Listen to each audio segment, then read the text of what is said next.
कि राम कथा जो वाल्मीकि बाबा तुलसी ने गाई है वो राम कथा श्रद्धा से ही सागर जी ने फिल्माई है। रामायण आती तो टीवी मंदिर सा चमकाता था, जिसे देखने के खातिर पूरा कर्फ्यू लग जाता था। ये राम कथा कैसी फर्जी संवाद दिखाई देता है, इसमें रावण खिलजी की औलाद दिखाई देता है, निर्माता निर्देशक सब नादान दिखाई देते हैं, पवन पुत्र हनुमान बने रहमान दिखाई देते हैं। राम कथा क्या थी, लेकिन पिक्चर में क्या से क्या कर दी, मर्यादा पुरुषोत्तम की मर्यादा की हत्या कर दी। फिल्म दिवाली वाली थी, इसमें तो ईद नहीं थी जी। अरे मुंतजिर जी, हमको ऐसी उम्मीद नहीं थी जी। बॉलीवुड के पाप पुण्य में जमा नहीं कर सकते हैं, राम क्षमा कर सकते पर हम क्षमा नहीं कर सकते हैं। ये रामायण और महाभारत कोई आजकल के आईटी के सॉफ्टवेयर नहीं हैं जिन्हें अपडेट किया जा सके। यह हमारी आस्था के पूर्व ग्रंथ हैं। और मनोज भैया तो एक जगह ये भी कह रहे थे कि हनुमान जी भगवान नहीं है, वो भक्त थे, उनकी भक्ति की पराकाष्ठा के कारण हमने भगवान बना लिया। तो ये इतने बड़े राइटर का अज्ञान प्रदर्शित करता है। जिस हनुमान जी के लिए ये कहा जाता है कि वो महादेव के एकादश रुद्र अवतार है, उनको आप कह रहे हैं कि वो भगवान नहीं है। बाल ही समय रवि भक्ष लियो तब तीनों लोग भयो अंधियारो, जिसने पूरा सूरज निकल लिया बाल लीला करते करते, उसको आप भगवान नहीं मान रहे। तो अब इसके आगे हम क्या कह सकते हैं। निश्चित रूप से ये फिल्म आपकी 100 करोड़ के बजट में शामिल हो गई है, 100 करोड़ की कमाई में शामिल हो गई है, लेकिन इसने 100 करोड़ हिंदुओं का विश्वास खो दिया है। 10 से 15 साल की पीढ़ी है, वो कम से कम ऐसे राम, ऐसे हनुमान और ऐसी सीता को ना देखे। पूर्णता बैन होना चाहिए। नमस्कार, मैं ऋषभ अवस्थी, आप देख रहे हैं ओ न्यूज़ हिंदी। आदि पुरुष मूवी रिलीज हो चुकी है और लगातार उसका बाइकआउट का ट्रेंड ट्विटर पर चल रहा है। लगातार लोग अपनी आपत्ति दर्ज करा रहे हैं। पूरे मामले पर बात करने के लिए हमारे साथ जुड़े हुए राष्ट्रवादी वक्ता कमल अग्नेय जी, इनसे बात करेंगे और आपको दिखाएंगे कि पूरे मामले पर इनका क्या कहना है। सर, ओ न्यूज़ हिंदी के चैनल पर आपका बहुत बहुत स्वागत है। सबसे पहले ओ न्यूज़ के दर्शकों का बहुत बहुत धन्यवाद, जो राष्ट्र और धर्म पर अपने चिंतन को यहाँ से उठाते हैं, यहाँ से देखते हैं, तो उनका बहुत बहुत धन्यवाद। कमल जी, ये बताइएगा कि जब आपने इस पे कविता लिखी आदि पुरुष को लेकर के, आपको क्यों लगा कि ऐसी कविता जो है समाज के बीच में जानी चाहिए और एक आईना जो है वो दिखाया जाना चाहिए उन मेकर्स को? ऋषभ जी, एक्चुअली जो आपके चैनल का टैगलाइन है, no fear and no favour, तो बस यही 2 शब्द है जिसके कारण मेरे अंदर ये बना हुआ है कि मैं गलत को गलत कह सकूं। माँ सरस्वती के आशीर्वाद से हिंदी कवि सम्मेलन में युवाओं का प्रतिनिधि हूँ। वीरस के कवियों की फहरिस्त में एक नाम है, जिसके कारण ये स्थिति मन में रहती है कि अगर कुछ गलत हो रहा है तो फिर बोला जाए। अगर गलत हो रहा है तो अपने आप के खिलाफ़ बोला जाए, और ज़्यादा गलत हो रहा है तो अपने बाप के भी खिलाफ़ बोला जाए। तो इस बोलने की प्रवृत्ति के कारण मैं आज इस आदि पुरुष पर अपने विचार रख रहा हूँ। आदि पुरुष जो इस समय तो सोशल मीडिया पर बहुत ही जमकर आलोचना हो रही है, और मैं केवल इस तरीके से कहना चाहता हूँ कि उल्लू निकल पड़े हैं, अभी रात नहीं है, बातों में बात जैसी कोई बात नहीं है। देखिए जो आदि पुरुष, तो ये पता लगा एक फिल्म बनाने की भी औकात नहीं है। जब हमारे पास 600 करोड़ होते हैं लेकिन राम के प्रति श्रद्धा नहीं होती है, तब ये प्रोडक्ट निकल करके आता है, जिसमें पुष्पक विमान की जगह एक चमगादड़ टाइप का दिखाई देता है। और वो रावण, हमारे यहाँ रावण का भी एक कैरेक्टर है, मतलब हम लोग अपने राक्षस को भी मतलब बर्बाद अवस्था में नहीं देखना चाहते, तो हम अपने प्रभु को कैसे देख पाएंगे। ये कई सारे प्रश्न इसके साथ में हैं। इन दिनों एक जो चर्चित कविता हो गई है, मैं उसके कुछ अंश सुना करके मैं अपनी बात शुरू करूंगा कि राम कथा जो वाल्मीकि बाबा तुलसी ने गाई है। राम कथा के विषय में कहा जाता है, राम कथा सुंदर करतारी, संशय विहग उड़ावन हारी। गोस्वामी तुलसीदास जी कहते हैं राम कथा वो सुंदर ताली है जिसके कारण संदेह के सभी भ्रम के पक्षी कबूतर उड़ जाते हैं। तो जिस समय जिस राम कथा से संशय के संदेह के बादल हट जाते हैं, संशय के पक्षी उड़ जाते हैं, तो अब वही राम कथा का एक ऐसा हमारे पास चित्रांकन आया जिसकी वजह से संशय बढ़ रहा है। हमारे आने वाले बच्चे क्या सीखेंगे, वो ये देखेंगे कि अच्छा हनुमान जी एकदम ऐसे थे बिना मूछ के, और वो ऐसे मुगैम्बो खुश हुआ कि स्टाइल में बात करते थे। तो अगर हमारे बच्चे, मैं तो चाहता हूँ कि हनुमान जी अगर हमारे देखे जाए हमारे बच्चों के सामने, तो वो उसी दारा सिंह के तरीके से देखे जाए जिसमें वो भक्ति भाव नज़र आता था। अब वो किसी गेम ऑफ थ्रोन्स का कैरेक्टर नज़र आता है, किसी वीडियो गेम का कैरेक्टर नज़र आता है। मुझे तो कई बार उसमें पॉल नज़र आता है, जैसे पॉल खेलते थे हम लोग। तो ये जो तकनीक का दुरुपयोग हुआ है, ज्ञान का दुरुपयोग हुआ है, ये बहुत ही गलत है। वाल्मीकि बाबा तुलसी ने गाई है वो राम कथा, जो वाल्मीकि बाबा तुलसी ने गाई है, वो राम कथा श्रद्धा से ही सागर जी ने फिल्माई है।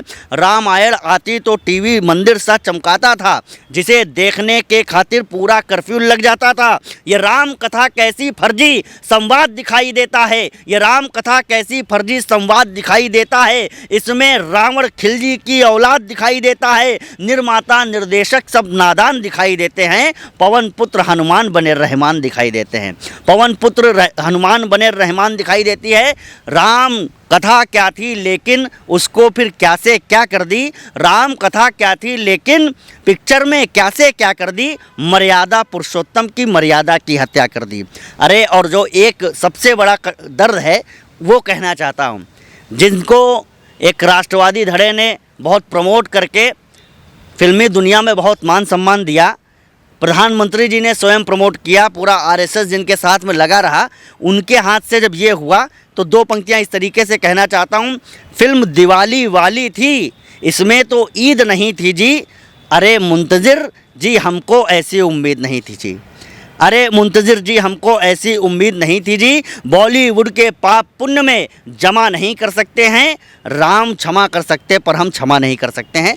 राम कृपालु हैं, राम दयालु हैं, हो सकता है कि आपके पश्चाताप से वो क्षमा कर दें, लेकिन हम इतने सहिष्णु नहीं हैं कि हम आपको क्षमा करें, क्योंकि नयन में सबके बसते हों उन्हीं सुखधाम की जय हो, जिन्हें जपने से मिलता मोक्ष पावन नाम की जय हो। लिए हैं हाथ में सायक, अटल आदर्श के गायक सियापति राम की जय हो। तो हम नहीं क्षमा कर सकते, राम भले क्षमा कर दें। मनोज मुंतशिर जी ने कल जवाब देते हुए कहा कि ये जो है मॉडर्न रामायण हमने बनाने की कोशिश की है, ताकि तमाम जो दर्शक हैं उनके बच्चे जो हैं वहाँ तक वो पहुँच पाए और नई पीढ़ी इसको सीख पाए। तो आपको लगता है ये मॉडर्न रामायण है या फिर जो धार्मिक संस्कृति हमारी रही है हमेशा से, सनातन संस्कृति, उस संस्कृति से खेलवा? देखिए, गोस्वामी जी ने कहा है, नाना भांति राम अवतारा, रामायण शतकोटि अपारा। कई प्रकार से राम के अवतार हुए, कई करोड़ों प्रकार से राम कथा कही जा सकती है, लेकिन गोस्वामी तुलसीदास जी भी ये नहीं सोचे होंगे कि इस तरह विभत्स ढंग से भी कभी कही जाएगी। समस्या ये है कि जो मनोज जी कह रहे हैं कि रामायण का मॉडर्नाइजेशन है, तो एक वाक्य में कहना चाहता हूँ कि ये रामायण और महाभारत कोई आजकल के आईटी के सॉफ्टवेयर नहीं हैं जिन्हें अपडेट किया जा सके। यह हमारी आस्था के पूर्व ग्रंथ हैं जिन्हें अपडेट नहीं किया जा सकता, जिसे मॉडर्न नहीं किया जा सकता। हमारे कहने के सलीके में अंतर हो सकता है, वाल्मीकि जी की रामायण में और रामचरितमानस में थोड़े थोड़े अंतर जरूर आए हैं, लेकिन कथा में भिन्नता नहीं है।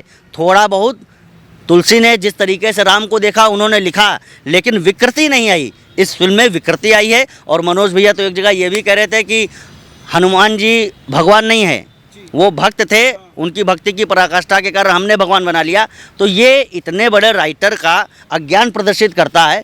जिस हनुमान जी के लिए ये कहा जाता है कि वो महादेव के एकादश रुद्र अवतार हैं, उनको आप कह रहे हैं कि वो भगवान नहीं है। बाल ही समय रवि भक्ष लियो तब तीनों लोग भयो अंधियारो, जिसने पूरा सूरज निकल लिया बाल लीला करते करते, उसको आप भगवान नहीं मान रहे। तो अब इसके आगे हम क्या कह सकते हैं? सबसे बड़ी दुखद समस्या ये है कि हनुमान जी के मुख से जो संवाद इस फिल्म में आए हैं बहुत ही भर्त्सनीय हैं। और मैं कहना चाहता हूं कि जो हनुमान जी ज्ञानिना नाम अगण्यम कहे जाते हैं, अतुलित बलधामम हेम शैलाबदेहम धनुजवन कृषानुम ज्ञानिना नाम अगण्यम सकल गुण निधानम वानरारामधीशम रघुपति प्रिय भक्तम वातजातम नमामि। सभी सकल गुणों के जानने वाले हैं, वो ज्ञानियों में अग्रगण्य हैं। तो जो ज्ञानियों में अग्रगण्य हैं, अष्ट सिद्धि और नवनिधि के दाता हैं, उनके मुख से हम मुंबई के किसी टपोरी की भाषा अगर सुनेंगे तो निश्चित रूप से बहुत आहत करने वाली है और हमारी जो नई पीढ़ी है उसके बीच में गलत संदेश देने वाली है। अगर हमारी नई पीढ़ी के बच्चे ये देखेंगे कि हमारे हनुमान जी ऐसा बोलते थे, तो फिर उनकी भाषा की मर्यादा और लुप्त हो जाएगी, ये समझना होगा।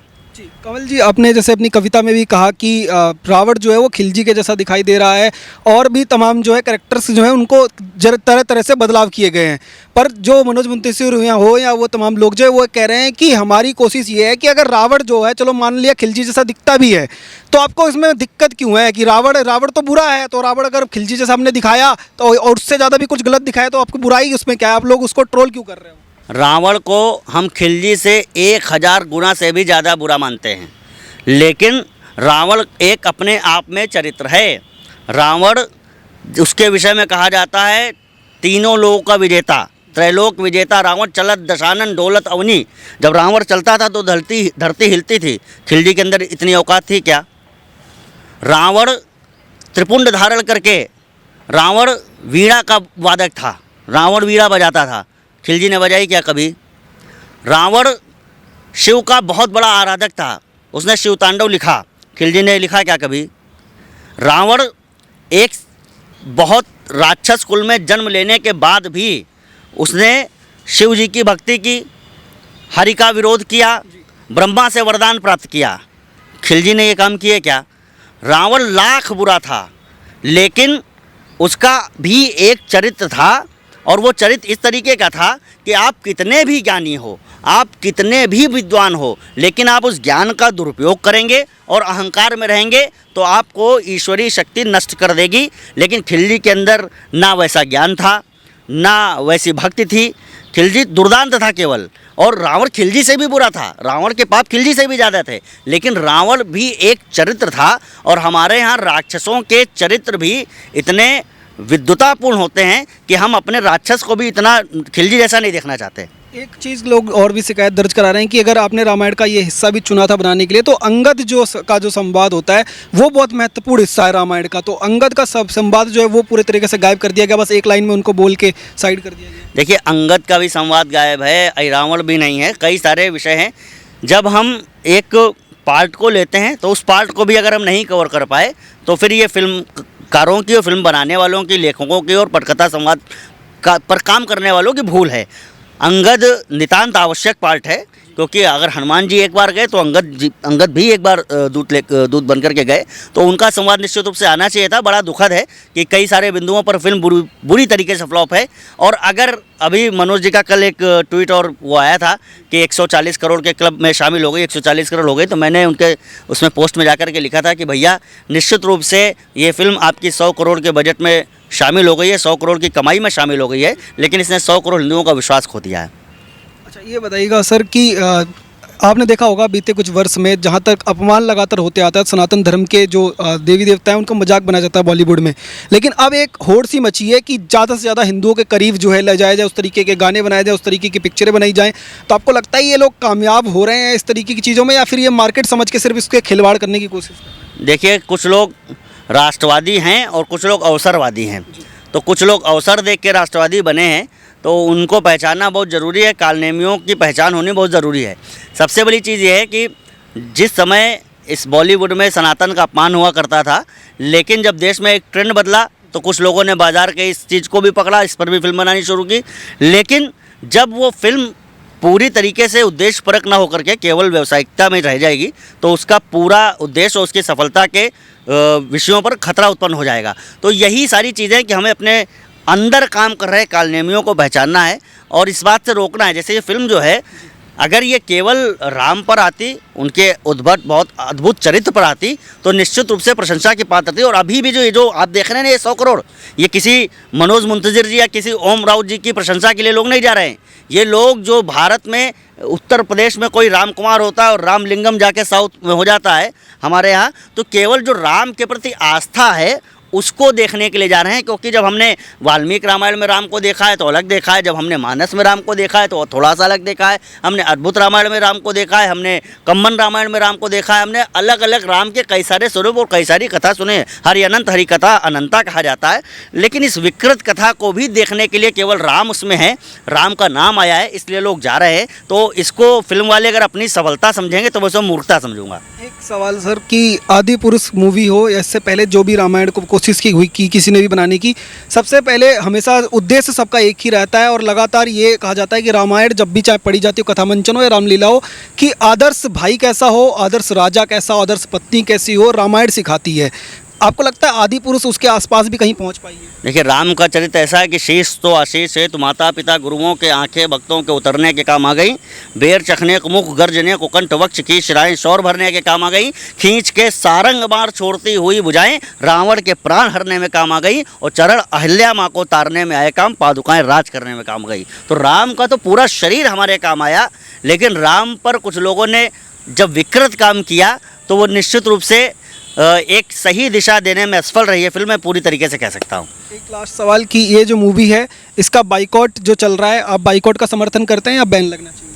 देखिए, बाइकआउट से क्या है कि बाइकआउट और चर्चा में लाएगी फिल्म को। पठान का बाइकआउट ही हुआ था, पठान का बाइकआउट ही हुआ था, तो बाइकआउट से बड़ा कदम होगा बैन। और मैं एक बात कहना चाहता हूँ कि ये बैन उस समय होना चाहिए था जब इसका ट्रेलर आया था। शुरुआत में उन लोगों ने कहा कि हम इस फिल्म में सुधार करके फिल्म लाएंगे, लेकिन सुधार करने का मतलब है वही वापस खर्च होना, वही सारी चीज़ें होना। इस वजह से कोई बिना सुधार के फिल्म एज इट इज़ वापस लाद दी गई हमारे ऊपर। और बैन इसलिए मैं चाहता हूँ कि कम से कम मेरे जो 10 से 15 साल की पीढ़ी है वो कम से कम ऐसे राम, ऐसे हनुमान और ऐसी सीता को ना देखे, क्योंकि जब दीपिका चिखलिया जी सीता बन करके आई थी तो उन्हें खुद एहसास हुआ कि उनके जीवन में अब मर्यादा के कितना महत्व बढ़ गया है। जब अरुण गोविल जी आज भी एयरपोर्ट पर उतरते हैं तो लोग उनको उसी अवस्था में, उनके कैलेंडर छपे हुए, आज उनकी पूजा होती है। तो मैं नहीं चाहता कम से कम हमारी आने वाली पीढ़ी ऐसे राम और ऐसी सीताओं को देखे जो उनको ये समझ में आ जाए कि इतना हल्का निरूपण कैरेक्टर का कैसे हो सकता है।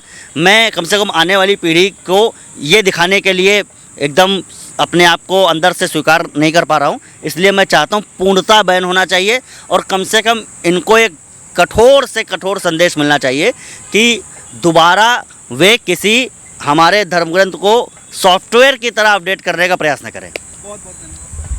तो लगातार कवि कमल अग्नेय जी से बात कर रहे थे बेहद कम शब्दों में, और इन्होंने बताया कि किस तरीके से रामायण जो है वो एक आदर्श जीवन की ओर संदेश देती है, पर आदि पुरुष जो है उसके आसपास भी दिखाई नहीं देती है। तो तमाम जो दर्शक हैं, नई पीढ़ी जो है, उनको आदि पुरुष देखने नहीं जाना चाहिए, बल्कि रामानंद सागर की रामायण जो है उसके बारे में इन्होंने ज़रूर जो है रिकमेंड किया है कि तमाम लोग जो हैं उससे देखें और सीख लें। आप देखते रहिए ओ न्यूज़ हिंदी।